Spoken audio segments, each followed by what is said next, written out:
చూసే వాళ్ళందరూ జే వెంకటేష్ అని కామెంట్ చేసి సబ్స్క్రైబ్ చేసి చూడండి. జే వెంకటేష్ అని ఖచ్చితంగా కామెంట్ చేసి సబ్స్క్రైబ్ చేసి చూడండి. అన్న ఎలా అనిపించింది అన్న సంక్రాంతికి వస్తున్న మూవీ? మడతెట్టేసింది మొత్తం కూడా, అన్ని సినిమాలు మడతెట్టేసింది. ఎందుకంటే ఫన్ అండ్ కామెడీ ఇచ్చి పడేశాడు. ఓవరాల్ గా చెప్పాలంటే సినిమా మొత్తం కూడా సీట్ లో 10 నిమిషాలు కూడా కూర్చొని ఎవరిని కామెడీకి మామూలు కామెడీ కాదు భయ. స్టార్టింగ్ నుంచి ఎండింగ్ వరకు కూడా ఫుల్ ఎంటర్టైన్మెంట్, పొట్ట చెక్కలయ్యేలా నవ్వుతారు. ఫ్యామిలీతో సరదాగా వచ్చి ఎంజాయ్ చేసి వెళ్తారు అనమాట. అంత మంచి గుడ్ మూవీ, మంచి కాన్సెప్ట్ వచ్చాడు. అనిల్ రావుపూడి నిజంగా Anil Ravipudi back to back hit director. నిజంగా ఆరోగ్యాలను దృష్టిలో పెట్టుకుని తీసిన సినిమా ఇది. నవ్వడం ఒక యోగం అయితే నవ్వించడం ఒక భోగం, అదే నవ్వడం ఒక భోగం అయితే నవ్వించడం ఒక యోగం అని నిజంగా అనిల్ రావుపూడికి డైరెక్టర్ కి కరెక్ట్ గా టైటిల్ ఇవ్వచ్చింది. కామెడీ సినిమాలతో అందరూ కూడా మిస్మరైజ్ చేస్తున్నాడు.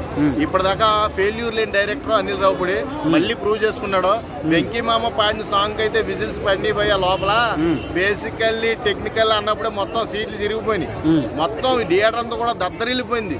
ఇది ఎలా అంటే కామెడీలో రెచ్చిపోయిన జనం కామెడీతో రెచ్చిపోయారు. అంత ఫన్ యాంగిల్ మొత్తం సినిమా అంతా కూడా ఫుల్లీ ఫన్. ఒకటే చెప్తున్నా, ఎందుకంటే ఫ్లాష్ బ్యాక్స్ ప్రతి ఒక్కరికి ఉంటాయి. అవి ఆ ఫ్లాష్ బ్యాక్ లో లవ్ స్టోరీస్ కూడా ఉంటాయి. అవి గుడి దగ్గర అవ్వచ్చు, బడి దగ్గర అవ్వచ్చు, కాలేజ్ దగ్గర అవ్వచ్చు, ఎక్కడైనా కానీ అవి రివీల్ చేయకుండా ఉండాలి. పెళ్ళైన తర్వాత రివీల్ చేస్తే వచ్చే కష్టాలు ఎలా ఉంటాయి అందరికీ తెలుసు. చాలా మంది పడుతున్నారు, అనుభవిస్తున్నారు. కానీ అనుభవించకుండా ఉండాలంటే ఈ సినిమా చూడాలి.